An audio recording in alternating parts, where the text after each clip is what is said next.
महर्षि भृगु ने गुस्से में आकर भगवान विष्णु की छाती पर जोर से लात मार दी।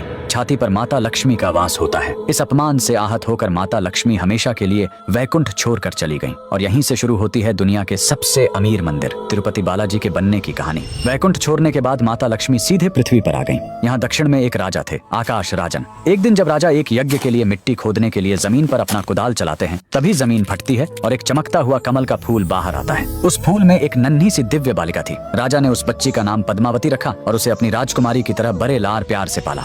उधर भगवान विष्णु माता लक्ष्मी के बिना बहुत उदास हो गए। उन्हें ढूंढते हुए वो धरती पर तिरुमाला की पहाड़ियों पर आ गए। माता के वियोग में वो इतने दुखी थे कि उन्होंने खाना पीना छोड़ दिया और एक चींटी के टीले के अंदर बैठकर गहरे ध्यान में चले गए। भगवान को भूखा देखकर एक गाय रोज उस चींटी के टीले पर जाती और अपना सारा दूध उसके अंदर गिरा देती थी। एक दिन गाय चराने वाले ने यह देख लिया। उसे लगा कि गाय दूध बर्बाद कर रही है। गुस्से में आकर उसने गाय को मारने के लिए अपनी कुल्हाड़ी खींचकर पूरी ताकत से उसकी तरफ फेंक दी। उस बेजुबान गाय को बचाने के लिए भगवान विष्णु तुरंत उस टीले से बाहर निकलकर सामने आ गए और कुल्हाड़ी का वह भयानक वार अपने सिर पर ले लिया। घाव बहुत गहरा था, सिर से खून बहने लगा और उस जगह के बाल हमेशा के लिए झड़ गए। भगवान को दर्द में देखकर वहां मौजूद उनकी एक परम भक्त नीला देवी से रहा नहीं गया। उन्होंने बिना एक पल सोचे तुरंत अपने सबसे सुंदर और घने बाल काटे और भगवान के घाव पर लगा दिए। बाल तुरंत प्रभु के सिर से झुर गए। उनका यह बलिदान देखकर भगवान ने नीला देवी को वरदान दिया, कलयुग में जो भी भक्त मेरे दर्शन करने आएगा और अपने बालों का दान करेगा, उसका सारा अहंकार और पाप नष्ट हो जाएगा।